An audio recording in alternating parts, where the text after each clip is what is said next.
Amin, haleluya. Terima kasih Bapa. Engkau telah mempertemukan kami di sini dan kami juga telah mendengar puji-pujian yang menyatakan bahwa semua rancangan-Mu adalah yang terbaik bagi kita.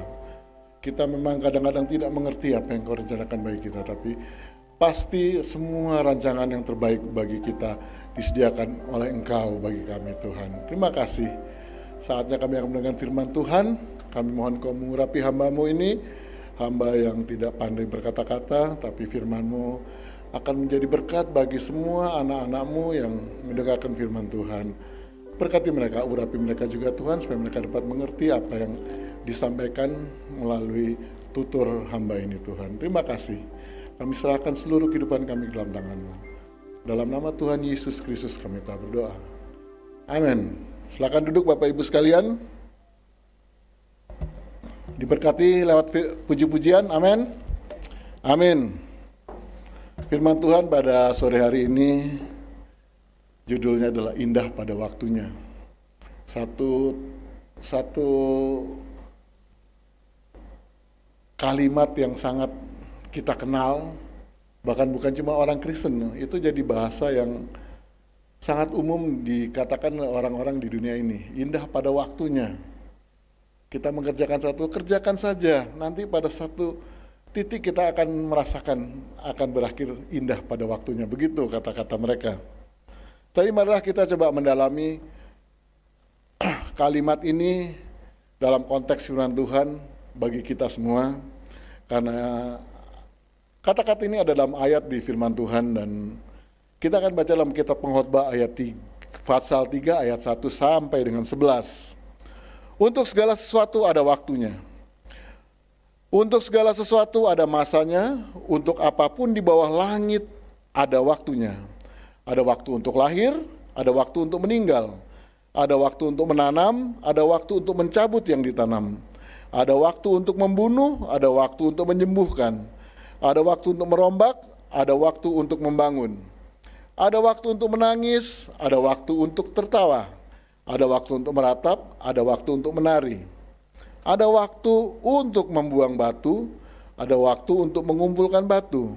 Ada waktu untuk memeluk, ada waktu untuk menanam, untuk menahan diri dari memeluk. Ada waktu untuk mencari, ada waktu untuk membiarkan rugi. Ada waktu untuk menyimpan, ada waktu untuk membuang. Ada waktu untuk merobek, ada waktu untuk menjahit. Ada waktu untuk berdiam diri, ada waktu untuk berbicara.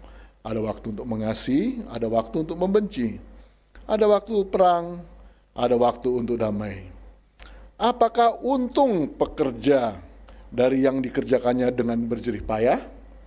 Aku telah melihat pekerjaan yang diberikan Allah kepada anak manusia untuk melelahkan dirinya. Ia membuat segala sesuatu indah pada waktunya. Bahkan ia memberikan kekekalan dalam hati mereka. Tetapi manusia tidak dapat menyelami pekerjaan yang dilakukan Allah dari awal sampai akhir. Dalam kehidupan ini, hidup kita ini sebenarnya terdiri dari berbagai dalam rangkaian peristiwa Bapak Ibu sekalian. Pengalaman-pengalaman yang kita lalui, perencanaan hidup kita, apa yang kita rencanakan dalam hidup ini, ataupun kejadian-kejadian yang seakan-akan tidak sengaja terjadi dalam kehidupan kita, yang seringkali kita sebut sebagai kebetulan. Kalau kita amati dengan cermat Bapak Ibu sekalian, sesuatu bahkan yang terjadi secara kebetulan itu seakan-akan sebenarnya ujung-ujungnya kalau kita coba mengingat-ingat kembali, merasakan kembali kejadian-kejadian itu, maka kita menyadari bahwa sebenarnya itu satu bagian dari satu desain yang besar. Merupakan satu bagian rancangan yang besar. Dan kita pun mengalaminya. Saya waktu dalam kehidupan saya yang 60 tahun ini, ada hal-hal yang unik terjadi dalam diri saya. Satu peristiwa ini terjadi, kok kebetulan ya, ternyata kebetulan tadi saya ketemu sama dia. Lagi gak punya duit, ketemu sama dia, tahu-tahu ada berkat Tuhan datang dari dia. Satu hal yang tidak disengaja, padahal itu sebenarnya adalah satu peristiwa yang ada dalam rangkaian rancangan besar. Siapakah yang merancang itu? Tentu saja Sang Pencipta kita yang merancang kejadian-kejadian seperti itu. Kita sering mengalami dalam kehidupan kita. Paradoks-paradoks inilah yang kemudian ditulis oleh penulis kitab pengkhotbah. Salomo yang diyakini sebagai penulis kitab pengkhotbah rupa-rupanya mengamati dengan teliti kejadian-kejadian yang terjadi dalam kehidupannya. Sebagai seorang anak raja, bahkan kemudian sebagai seorang raja. Dan diperkirakan waktu dia menulis ini, dia sudah dalam usia yang cukup lanjut sebagai seorang raja. Jadi dia sudah mengalami siklus-siklus yang dia tuliskan tadi. Dia melihat bahwa kehidupan ini adalah pasangan-pasangan yang kontradiktif antara satu dengan yang lainnya. Dan kemudian dari pengamatan Salomo, ia menuangkan dalam satu tulisan. Bentuk sastranya sastra hikmat yang mengajak kita merefleksikan semua kejadian-kejadian itu dalam hidup kita untuk mengingat kembali, untuk menghayati lebih dalam. Karena kadang-kadang kita seringkali melihat hidup itu hanya di permukaannya saja, tapi kita seringkali kurang mendalami makna kehidupan. Dan Salomo mengajak kita untuk coba mengerti lebih dalam tentang siklus kehidupan manusia. Poin pertama adalah untuk segala sesuatu ada waktunya. Dalam ayat 1 dikatakan untuk segala sesuatu ada masanya, untuk apapun di bawah langit ada waktunya. Setiap kejadian dalam hidup kita Bapak Ibu sekalian, setiap apa yang terjadi dalam hidup kita, setiap perubahan yang sekecil apapun juga, setiap langkah yang kita lalui sebenarnya sudah ditetapkan oleh Allah. Allah telah menetapkan waktunya, Allah telah menetapkan saatnya. Kita tidak mungkin bisa merubah semua rancangan Allah. Kita nggak punya kuasa untuk merubah apapun yang telah ditetapkan Allah bagi kita Bapak Ibu. Wycliffe, seorang teolog abad pertengahan, mengatakan waktu dan kejadian dalam kehidupan manusia sudah ditentukan sebelumnya oleh Allah. Itu juga yang terjadi dalam diri kita. Kita boleh punya perencanaan dalam hidup kita, tapi pada akhirnya Tuhanlah yang menjadi perancang dari seluruh panjangnya hidup kita Bapak Ibu. Ada waktu untuk lahir, ada waktu meninggal, kata Salomo. Ada waktu untuk menanam, ada waktu untuk mencabut tanaman. Ada sisi bahagia, ada sisi sedih. Ada sisi kecukupan, ada sisi kekurangan. Ada waktu membunuh, ada waktu menyembuhkan. Sengaja saya kutip ini supaya kita tidak salah pengertian.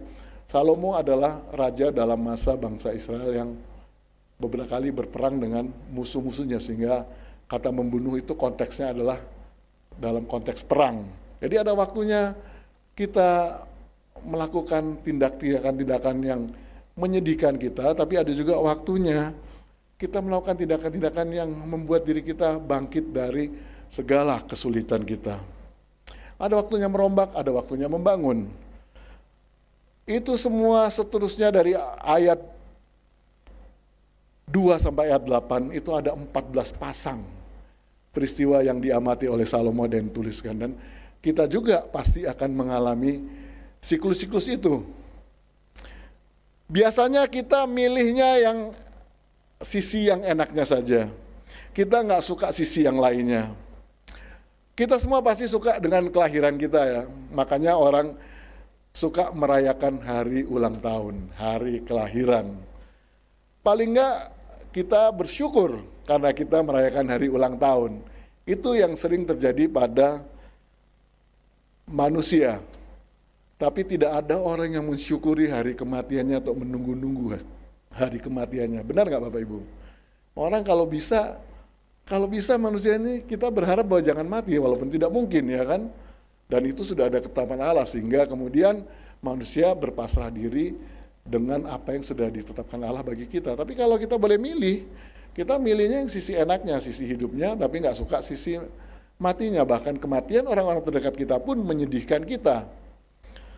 Kita juga pasti mendambakan kecukupan dalam hidup kita. Nggak ada orang yang mau miskin Bapak Ibu sekalian. Hidup kita yang sangat terbatas, pasti kita berusaha dan kita pasti ingin memilih sisi yang baik dari siklus kehidupan, dan kalau bisa kita menghindari sisi yang negatif dari siklus kehidupan itu. Dan banyak orang berusaha mengontrol kehidupan, dan teknologi seringkali juga membantunya.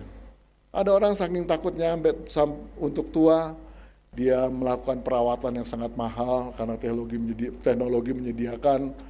Dia pergi ke pusat-pusat klinik kecantikan, mencoba menghilangkan kerut dan sebagainya. Ada juga jamu-jamu ataupun suplemen-suplemen anti-aging katanya, yang bisa menghambat ketuaan kita. Manusia berusaha untuk mengontrol itu. Mereka mengasuransikan dirinya supaya pada waktu mereka menghadapi sakit dan sebagainya, mereka bisa punya reserve untuk menolong dirinya menghadapi hal-hal yang demikian. Itulah usaha-usaha manusia, dan itu baik adanya kalau kita punya, dan Tuhan memberkati kita untuk melakukan itu. Asalkan jangan sampai saudara memaksakan diri untuk melakukan itu kalau saudara tidak punya. Karena toh siklus itu akan terjadi dalam kehidupan kita. Apapun usaha kita, apapun yang kita lakukan untuk kehidupan kita, masa itu pasti akan datang bagi kita. Buktinya kemarin COVID, orang yang sudah merencanakan usaha dengan baik, bisnis sudah berjalan dengan lempeng, tidak mungkin akan jatuh. Orang melihat sangat baik usahanya, modalnya cukup, planningnya bagus, manajemennya baik, tapi begitu COVID datang 3 tahun, usaha mati, tidak ada penjualan, susah untuk berusaha, dan usahanya mati begitu saja. Dan itu banyak terjadi di dunia ini. Kita tidak bisa mengontrol sesuatu yang di luar kendali kita, Bapak Ibu sekalian. Banyak orang kehilangan pekerjaan waktu kemarin COVID, dan banyak juga orang yang masih sulit mendapat pekerjaan karena peristiwa lalu yang telah merusak perusahaan-perusahaan yang kelihatannya bagus tadi. Itulah salah satu contoh bahwa manusia tidak bisa memprediksi apa yang akan terjadi di masa depannya. Manusia mungkin berusaha untuk mengendalikannya, dan itu baik. Tapi manusia tidak bisa mengendalikan sepenuhnya kehidupan ini. Memang ada bagian-bagian yang diberikan Allah pada kita untuk kita kontrol, kita kendalikan, tapi pada sisi yang lain, maka Allah lah yang menjadi pengendali dari kehidupan kita. Hidup ini memang sangat rumit, Bapak Ibu sekalian. Kita nggak punya kendali sepenuhnya. Tapi kalau kita selalu memikirkan apa yang telah Allah lakukan kepada kita, dan kita coba merefleksikannya, maka kita mungkin tidak akan kecewa.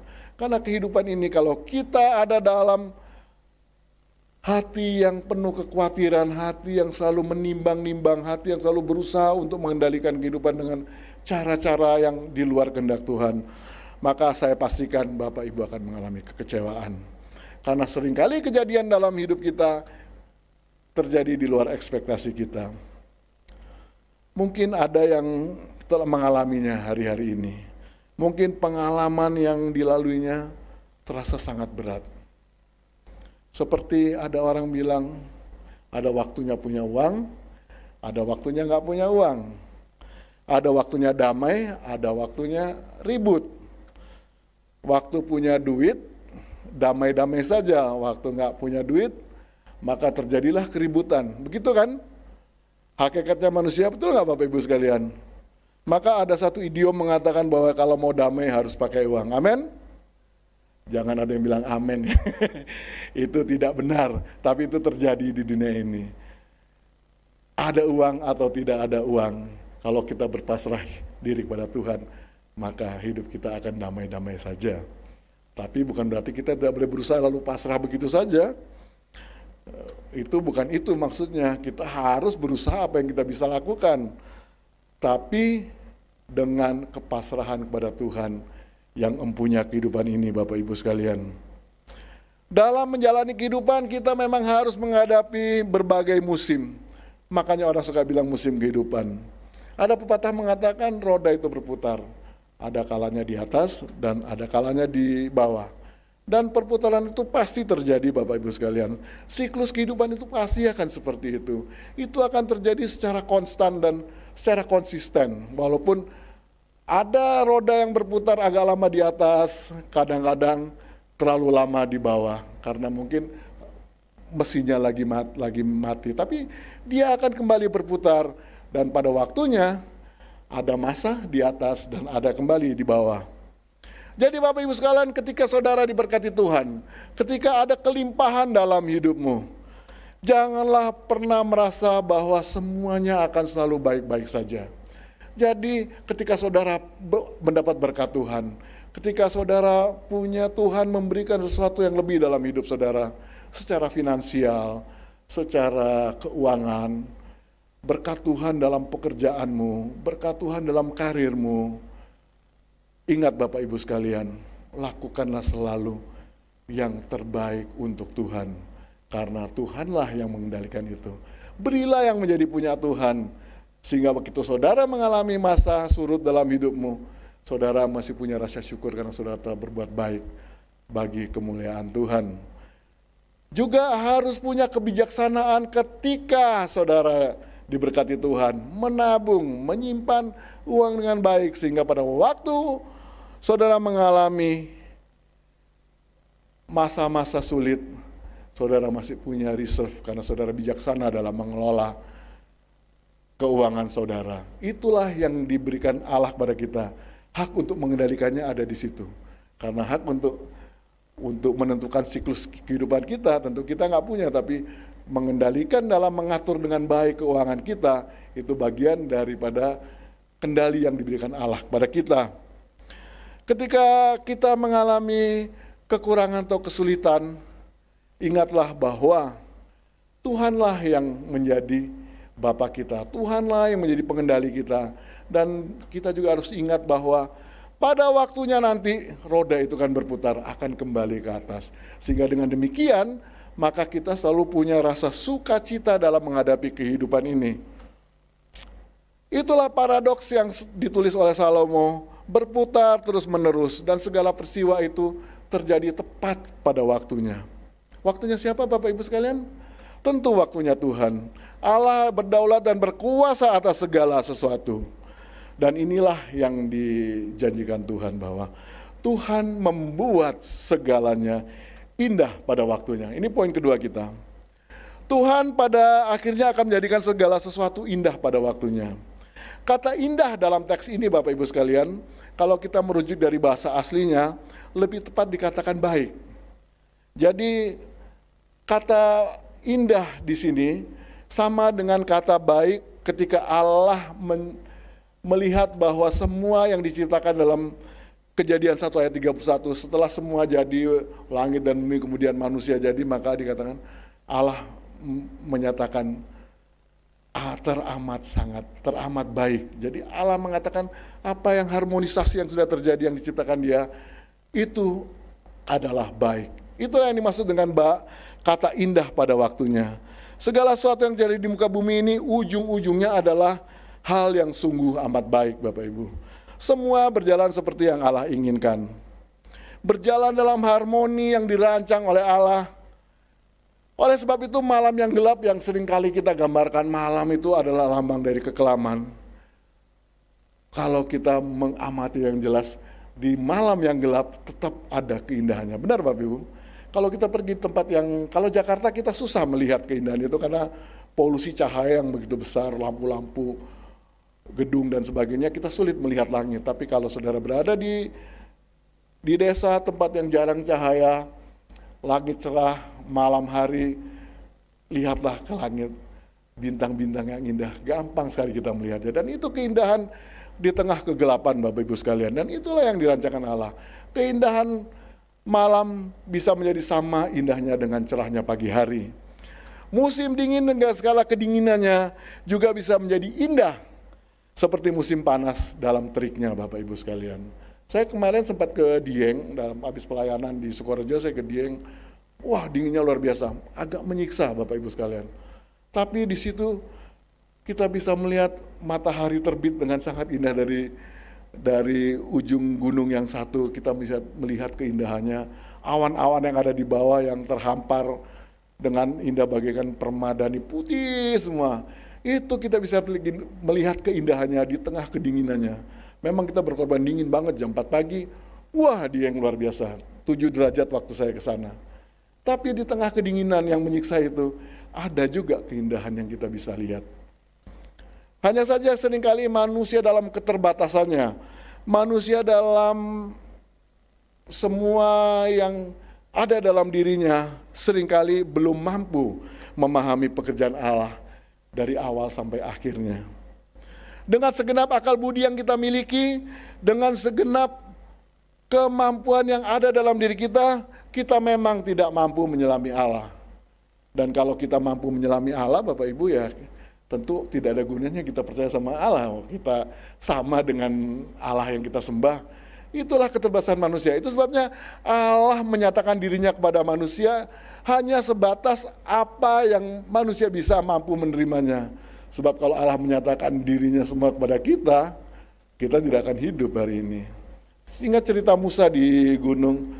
Musa aja nggak pernah lihat Allah ya langsung gitu, karena memang dia tidak bisa melihatnya. Lewat banyak tanda-tanda dan lewat cara-cara yang tidak langsung Allah menyatakan di dalam dirinya. Dan ketika Musa di gunung Horeb, Allah menyatakan diri kepadanya, memberikan perintah kepadanya dan dia turun. Bangsa Israel melihat cahaya di wajah Musa itu yang cuma kena percikannya kemuliaan Allah yang sedikit saja, mereka tidak mampu melihatnya. Coba bayangkan kalau sudah lihat Allah. Memang kita dalam posisi yang tidak mampu dan tidak mungkin bisa menyelami Allah sepenuhnya. Rancangan Allah terkadang seperti misteri bagi kita, Bapak Ibu. Kita sulit untuk memahami apa yang sebenarnya Allah inginkan dalam diri kita melalui peristiwa yang kita alami. Ada satu ilustrasi, seorang anak dengan bapaknya satu kali pergi main ke kolam. Ayahnya membuatkan dia mainan perahu kertas itu, terus ditaruh di kolam. Ditaruh, nggak lama ada angin pelan datang. Dan tiba-tiba perahu kertas itu bergeser dari pinggir kolam ke tengah. Anaknya melihat perahu kertas itu tidak bisa mengambilnya lagi dan anaknya mulai menangis. Bapaknya lihat, wah anak saya kenapa nih? Oh, mainannya rupanya perahu-perahuan kertas itu mulai berjalan ke tengah dan dia tidak mampu menjangkaunya. Yang dilakukan ayahnya adalah mengambil batu. Dia mengambil batu dan mulai melempar ke arah perahu kertas itu. Wah, anaknya makin menangis. Wah, bapakku kok bukannya nolong ambilin malah mau ngerusak mainan perahu kertas yang tadi saya taruh di pinggir kolam. Ternyata yang dilakukan ayahnya adalah melempar batu itu melewati perahu kertas itu sehingga sampai di sebelah sana menimbulkan gelombang dan perahunya mulai bergeser pelan. Dia lempar lagi, perahunya bergeser pelan, kembali ke tepi. Baru anaknya mengerti, oh itu rupanya bapakku ingin mengembalikan mainan kertas itu kepadaku. Begitu juga gambaran kita terhadap Allah, Bapak Ibu yang terkasih dalam Tuhan. Kadang-kadang kita nggak ngerti maksud Tuhan. Kadang-kadang Tuhan tuh kok keras sekali ya sama saya. Tapi sebenarnya Tuhan sedang menolong kita, membawa kita kepada arah yang jauh lebih baik daripada kehidupan kita selanjutnya. Bapak Ibu sekalian, yang kita perlu lakukan hanyalah selalu melakukan yang terbaik dalam hidup kita. Kita harus mengusahakan semua yang kita bisa usahakan untuk kehidupan kita. Tapi harus juga dengan keyakinan yang sepenuh-penuhnya bahwa Allah akan menjadikan semua indah pada waktunya. Ujungnya adalah baik-baik saja, bahkan teramat baik. Dan itulah pernyataan iman kita kepada desainer agung kita, Allah kita yang telah merancang hal-hal itu bagi kita. Nikmati saja hidup ini Bapak Ibu sekalian. Nikmati apa yang sedang saudara rasakan hari ini. Nikmati saja apa yang sedang saudara terima hari ini. Nikmati saja apa yang sedang saudara peroleh hari ini. Jangan cepat mengambil kesimpulan atau menghakimi kehidupan. Wah, tuh kehidupan tidak ramah terhadap saya. Menghakimi kehidupan, menghakimi diri sendiri, saya adalah orang yang sial. Saudara hati-hati loh mengatakan dirimu sial, nanti sial beneran gitu. Karena kata firman Tuhan, kata-kata orang percaya itu bisa menjadi kenyataan. Jadi yakinlah bahwa setiap kehidupan kita ada di bawah tangan dalam kendali Tuhan. Amin Bapak Ibu. Dalam segala musim, bahkan musim dingin kehidupan saudara, saudara harus yakin bahwa Allah bersama-sama dengan kita. Allah sudah merancangkan sesuatu yang indah bagi kita. Jangan pernah memperberat hidup ini dengan menghakiminya. Hidup ini sudah berat Bapak Ibu. Jadi janganlah punya sifat pesimistis akan hari esok. Yesus mengatakan kekhawatiran untuk hari ini cukup untuk hari ini saja. Besok itu ada kekhawatirannya sendiri. Jangan pikirin hari esok. Hari esok itu punyanya Tuhan, bukan punyanya kita Bapak Ibu. Jadi apa yang saudara alami hari ini, apa yang saudara punya hari ini, nikmatilah karena itu pemberian Tuhan bagi saudara-saudara.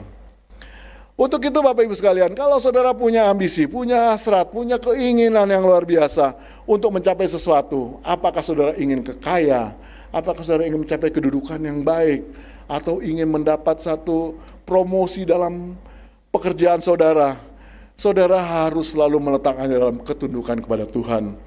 Harus melakukannya dalam koridornya Tuhan. Jangan pernah melakukan itu di luar kehendak Tuhan Bapak Ibu. Itu sebabnya pengkhotbah mengatakan, apakah untung pekerjaan dikerjakan dengan berjerih lelah? Artinya semua yang kita kerjakan berikut hasilnya bukanlah hal yang abadi. Itu tidak pernah kekal apa yang sudah kita usahakan. Itu ada waktunya Bapak Ibu. Bahkan dalam banyak peristiwa, banyak orang mengalaminya, dia yang berusaha setengah mati, orang lain yang menikmati. Benar nggak Bapak Ibu? Ada kejadian seperti dalam hidup. Dan itu adalah fakta-fakta kehidupan ini. Oleh sebab itu Bapak Ibu sekalian, segala usaha kita untuk mengejar apapun yang kita ingini, dalam keinginan untuk memenuhi hasrat dan ambisi kita untuk menggapai apapun yang kita ingini, apakah itu kita ingin mendapat kejayaan, itu boleh Bapak Ibu, asal lakukan dengan cara yang baik. Ingin punya penghasilan lebih, itu boleh asal dengan cara yang baik. Semua yang saudara usahakan, lakukanlah dalam kehendak Tuhan. Kendalikanlah itu dalam kehendak Tuhan Bapak Ibu, supaya kita tidak kehilangan kasih setia kita kepada Tuhan. Semua pengalaman Bapak Ibu, kelebihan ataupun kekurangan, damai ataupun perang, sehat ataupun sakit, itu semua adalah alat dari Allah untuk menguji iman kita, dan alat dari Allah untuk membuat kita selalu bergantung kepada Allah. Rasul Paulus mengatakan dalam Filipi 4 ayat 12, aku tahu itu kekurangan dan aku tahu apa itu kelimpahan. Dalam segala hal dan dalam segala perkara tidak ada sesuatu yang merupakan rahasia bagiku, baik dalam hal kenyang maupun dalam hal kelaparan, baik dalam hal kelimpahan maupun dalam hal kekurangan. Rasul Paulus mengatakan dia tahu itu bukan satu rahasia, dan bagi kita pun itu bukan satu rahasia. Itu adalah bagian dari kehidupan kita. Oleh sebab itu dalam ayat 11 bagian B dikatakan bahwa Ia akan memberikan kekekalan dalam hati kita. Tapi kalau kita baca dalam terjemahan King James Version, itu artinya bisa bertolak belakang dengan yang terjemahan yang ada dalam bahasa Indonesia atau dalam NIV. Dikatakan dalam King James Version begini dalam bahasa Indonesia, Ia meletakkan dunia dalam hati mereka. Yang satu meletakkan kekekalan, yang satu mengatakan Ia meletakkan dunia dalam hati mereka. William Campbell mengatakan demikian, Allah tidak membiarkan dirinya tanpa kesaksian mengenai kebenaran, keadilan, dan keindahannya dalam mengatur segala sesuatu, tapi Dia menyatakannya untuk dibaca di buku dunia, dan buku ini diletakkannya dalam hati manusia. Itulah yang dimaksud dengan meletakkan dunia dalam hati manusia. Jadi Allah ingin melihat karya-karyanya dilihat oleh manusia. Buku ini memberi manusia hasrat yang tinggi dan kuasa dalam takaran yang besar untuk menelusuri dan memahami sejarah alam dalam kaitannya dengan perkara-perkara manusia. Dengan demikian, jika saja manusia memberi dirinya sepenuhnya untuk mengamati dengan seksama bagaimana segala sesuatu berlangsung dalam sebagian besar pengamatan itu, mereka akan mampu melihat penataan dan perencanaan yang mengagumkan. Allah memberi hikmat kepada kita, Allah memberi pengetahuan kepada manusia untuk melihat penataan dari Allah yang mengagumkan itu. pengalaman kita, ketika kita menyikapinya dengan benar, ketika kita membuka hati kita untuk belajar memahaminya, maka kita pasti melihat rancangan yang indah yang telah Allah sediakan bagi kita, dan sebagian Allah telah kerjakan dalam kehidupan kita. Itulah siklus kehidupan kita. Bapak Ibu sekalian bisa membayangkan kalau kita dalam mulai dari lahir sampai setua ini nggak pernah sakit, nggak pernah miskin, nggak punya duit, semuanya bagus-bagus saja. Saudara pasti tidak merasakan yang bagus adalah bagus. Benar nggak Ibu? Kita pasti tetap tidak tahu bahwa itu hal yang biasa saja. Tapi ketika kita mulai merasakan sakit, maka kita tahu sehat itu oke. Ketika merasa kekurangan, maka kita tahu bahwa kelebihan itu oke. Dan dalam kekurangan kita belajar untuk pasrah kepada Tuhan sambil berusaha supaya kita memperoleh apa yang kita inginkan. Semua ada waktunya, semua ada masanya Bapak Ibu sekalian. Kalau kita kira-kira membayangkan bahwa kehidupan kita sepanjang bentangan tangan ini, kalau kita merasakan kita kok susah-susah terus, kita mungkin baru jalan di sini. Baru jalan sampai sini, belum sampai sebentangan tangan. Belum sampai semuanya, dan mungkin kita akan tahu bahwa sampai di sini, ini waktu Tuhan untuk kita mengalami keindahan pada waktunya Tuhan. Saudara harus selalu berjalan dalam kehendak Tuhan. Jangan pernah putus asa dengan apa yang saudara alami. Ketahuilah Bapak Ibu sekalian, bentangan kita masih panjang, bentangan kita masih lebar, dan dalam kelebaran bentangan itu berkat Tuhan menanti di sana. Seringkali manusia nggak sabar untuk menunggu waktu itu, dan kemudian dia mulai pergi dari jalan Tuhan karena merasa Tuhan tidak menolongnya. Ada cerita tentang Thomas Alva Edison, katanya dia 999 kali gagal dalam penelitiannya, dia tetap berusaha. Dan pada penelitian yang ke-1000 kali, maka dia menemukan lampu pijar yang akhirnya berkembang terus sampai dengan penerangan yang kita alami. Walaupun itu pasti ceritanya agak bombastis, pasti nggak mungkin pas gitu, tapi kita bisa pahami bahwa Thomas Alva Edison adalah orang ulet.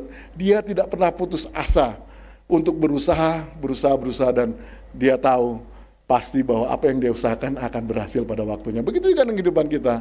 Seringkali kita berhenti di sini padahal kita nggak tahu selangkah lagi berkat Tuhan sudah ada di sini, tapi di sini kita sudah menyerah karena kita merasa bahwa pertolongan Tuhan nggak datang. Bapak Ibu sekalian, tetaplah berada dalam kasih karunia Tuhan, tetaplah berada dalam kehendak Tuhan bagi hidup kita, dan percayalah kita akan takjub melihat waktu Tuhan menolong dan memberkati kita. Ia memberikan kekekalan dalam hati kita Bapak Ibu sekalian. Allah memberikan kekekalan dalam hati kita. Jadi dalam dunia ini, dalam kehidupan kita yang fana ini, kita sebenarnya juga diberikan Tuhan kekekalan dalam hati kita. Jadi dimensi-dimensi kekekalan sudah terjadi dalam diri kita. Artinya apa Bapak Ibu? Ketika dalam segala keadaan Bapak Ibu, ketika saudara lagi sakit, ketika lagi kekurangan tapi kita punya damai sejahtera, itu adalah dimensi kekekalan.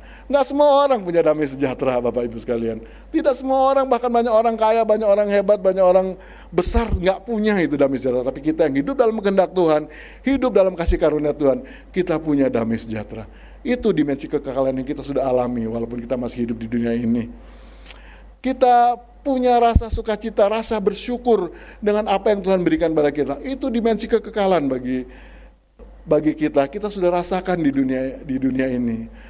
Dan pada akhirnya waktu Tuhan memanggil kita, kita akan ada dalam situasi itu untuk selama-lamanya. Tapi ketika kita hidup di dunia dalam kehendak Tuhan, ketika kita sabar menunggu waktu Tuhan, waktu yang indah itu, kita akan selalu ada dalam damai sejahtera dari Tuhan. Siapa yang hidup dalam damai sejahtera Tuhan? Angkat tangan. Kita semua ingin hidup dalam damai sejahtera Tuhan ya Bapak Ibu sekalian. Harus selalu ada itu, karena itu dimensi kekekalan, dimensinya surga yang ada di bumi ini. Damai sejahtera. Walaupun kita saat ini masih belum, target hidup kita belum tercapai, percayalah Tuhan menyediakannya nanti. Tuhan menyiapkannya bagi kita. Yang perlu kita lakukan cuma menyadari bahwa kita manusia yang tidak dapat menyelami Tuhan. Ia terlalu besar untuk kita mengerti dengan akal budi kita. Jadi nikmati dan syukurilah saja apa yang Tuhan berikan kepada kita. Karena semua adalah pemberian Allah. Tetaplah melakukan kebaikan Dalam keadaan apapun juga anak Tuhan yang membedakan kita dengan orang lain adalah kita selalu bisa berbuat baik dalam segala keadaan kita. Entah kita kekurangan, entah kelebihan, kita tetap berbuat baik. Karena Allah begitu berdaulat dalam hidup kita, maka kita harus tunduk kepadanya. Kita harus selalu menurut apa yang menjadi ketetapannya. Kita harus berjalan dalam kehendaknya, maka disitulah kita hidup dalam damai sejahtera Tuhan. Lakukan saja bagian kita dan serahkanlah kepada Tuhan yang lainnya. Tuhan pasti akan memberikan damai sejahtera kepada kita dan hidup kita akan diberkati dengan limpah. Dan orang-orang akan melihat kita orang yang hidup dalam Tuhan selalu ada dalam keindahan waktu Tuhan. Kadang-kadang belum nyampe tapi kita sudah merasa kita baik-baik saja karena Tuhan ada bersama-sama dengan kita. Dengan demikian kalau saudara hidup demikian maka saudara punya tujuan. Tujuan yang terakhir adalah kekekalan bersama dengan Tuhan. Itu adalah tujuan kita Bapak Ibu. Tidak satu pun yang terjadi di bumi ini lebih indah dari ketika kita berjumpa dengan Allah di surga. Ketika kita dapat bertemu muka dengan Allah, dengan Yesus Kristus. Dan itulah tujuan akhir kita. Disitulah keindahan yang sebenarnya akan terjadi dan itu adalah keindahan yang abadi yang akan kita alami. Dengan demikian maka saudara akan mengalami ketenangan dalam hidup. Saudara akan berbahagia karena tahu bahwa kita punya target yang lebih besar adalah hidup bersama dengan Tuhan. Dan kita tahu bahwa langkah hidup kita diatur oleh Tuhan. Dan karena kita berjalan dalam jalan yang diatur oleh Tuhan, maka ujungnya adalah indah pada waktunya. Indah pada waktunya hidup bersama-sama dengan Tuhan. Amin. Amin. Mari kita nyanyikan lagu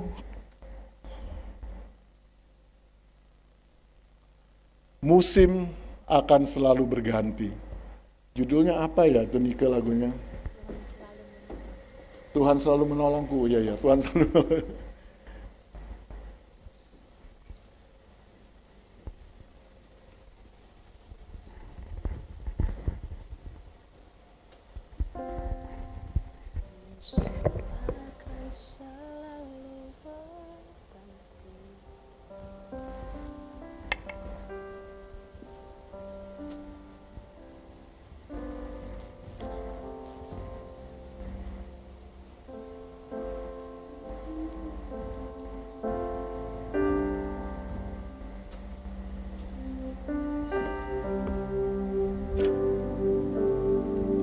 Musim